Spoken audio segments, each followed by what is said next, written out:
Oscar और Ashley दो भाई बहन थे जो अपने पालतू कुत्ते स्पॉट के साथ अक्सर नए रोमांचों की तलाश में रहते थे। एक दिन वे अपने घर के पास के जंगल में घूमने निकले। चलते चलते वे एक पुरानी और अजीब सी दिखने वाली कार्यशाला तक पहुंच गए, जहां से अजीबोगरीब आवाजें आ रही थीं। उत्सुकता से खींचे वे धीरे से कार्यशाला के अंदर झांकने लगे। वहां उन्हें बेतरतीब ढंग से बिखरे उपकरण, पहिए और अजीब दिखने वाले यंत्र दिखाई दिए। लेकिन सबसे ज्यादा हैरान करने वाली चीज थी एक बड़ी चमचमाती मशीन जो समय यात्रा मशीन जैसी दिख रही थी। अचानक एक बूढ़े और अनोखे दिखने वाले वैज्ञानिक प्रोफेसर जॉग बच्चों के सामने आ गए। उनके बाल बिल्कुल सफेद थे, लेकिन उनकी आंखों में चमक और चेहरे पर रहस्यमयी मुस्कान थी। उन्होंने बच्चों को चौंकाते हुए कहा, क्या तुमने कभी सोचा है कि समय में यात्रा करना कैसा होगा? ऑस्कर और एशली ने एक दूसरे की ओर देखा और फिर प्रोफेसर की ओर। उनकी आंखों में उत्सुकता और रोमांच की चमक थी। प्रोफेसर जॉग ने हंसते हुए उन्हें अपनी टाइम मशीन के बारे में बताया, जो उन्हें अतीत और भविष्य में कहीं भी ले जा सकती थी।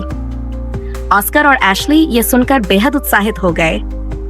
उन्होंने कभी सपने में भी नहीं सोचा था कि वे समय में यात्रा कर सकते हैं। प्रोफेसर ने उन्हें मशीन के पास बुलाया और कहा, तुम लोग तैयार हो? ये यात्रा आसान नहीं होगी, लेकिन बहुत रोमांचक होगी। दोनों बच्चों ने हाँ में सिर हिलाया और स्पॉट भी उत्सुकता से उनकी ओर देख रहा था, जैसे वह भी इस रोमांचक यात्रा में शामिल होना चाहता हो। जब वे सभी टाइम मशीन में बैठे तो प्रोफेसर जॉग ने कुछ बटन दबाए और मशीन अचानक तेजी से घूमने लगी।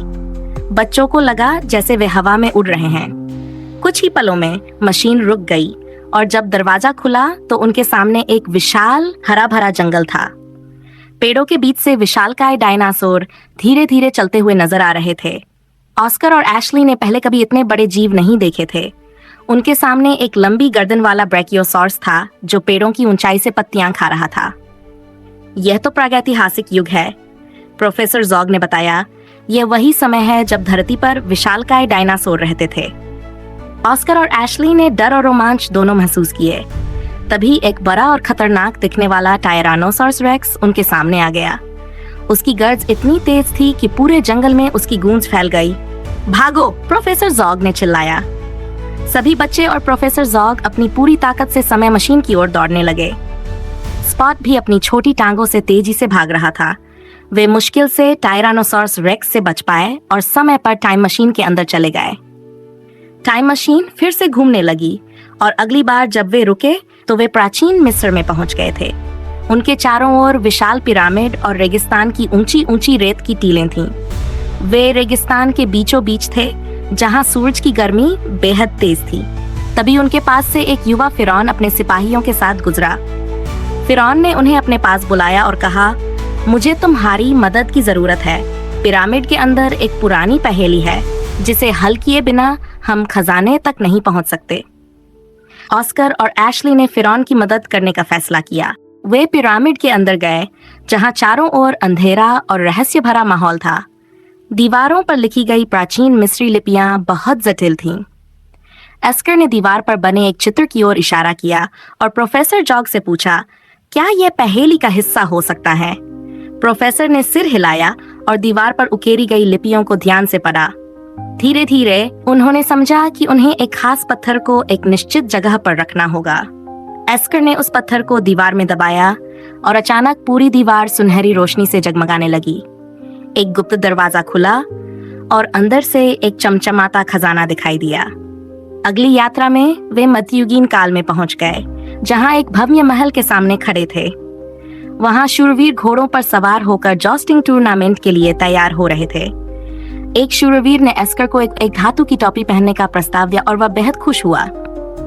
एशली भी खुश थी, क्योंकि महल में एक भव्य दावत हो रही थी और हर कोई उनका स्वागत कर रहा था। उन्होंने शूरवीरों की लड़ाई देखी और फिर उनके साथ महल के अंदर एक शाही भोज में हिस्सा लिया। स्पॉट भी इस समय का पूरा आनंद ले रहा था। वह दावत की मेज के नीचे से मांस का टुकड़ा चुराने की कोशिश कर रहा था, लेकिन तभी कुछ गड़बड़ हो गई। टाइम मशीन में एक तकनीकी खराबी आ गई और प्रोफेसर जॉग घबरा गए। अरे नहीं, हम गलत समय में जा सकते हैं।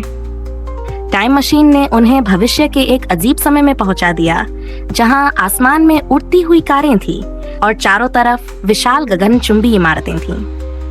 फेस्कर और एशली ने कभी ऐसा दृश्य नहीं देखा था। शहर की सड़कों पर लोग होलोग्राम से बात कर रहे थे और रोबोट हर काम कर रहे थे।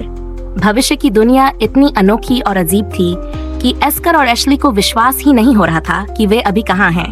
एशली को एक उड़ने वाला स्केटबोर्ड मिला जिस पर वह खुशी से सवार हो गई। स्पॉट के गले में एक चमकता हुआ कॉलर लग गया जो उसे भविष्य की स्टाइल में फिट कर रहा था, लेकिन प्रोफेसर जॉग टाइम मशीन की मरम्मत करने में लगे थे। वे जानते थे कि यदि मशीन ठीक नहीं हुई तो वे हमेशा के लिए इस भविष्य की दुनिया में फंस सकते हैं। कुछ देर की कोशिश के बाद प्रोफेसर ने आखिरकार मशीन ठीक कर ली। मशीन फिर से समय में घूमने लगी और इस बार वे अपने वर्तमान समय में लौट आए। जैसे ही वे अपने समय में पहुंचे, एस्कर और एशली ने राहत की सांस ली। वे प्रोफेसर जॉग को धन्यवाद कहने लगे। प्रोफेसर जॉग ने हंसते हुए कहा, यह तो सिर्फ एक शुरुआत है। भविष्य में और भी रोमांचक यात्राएं हमारी प्रतीक्षा कर रही हैं।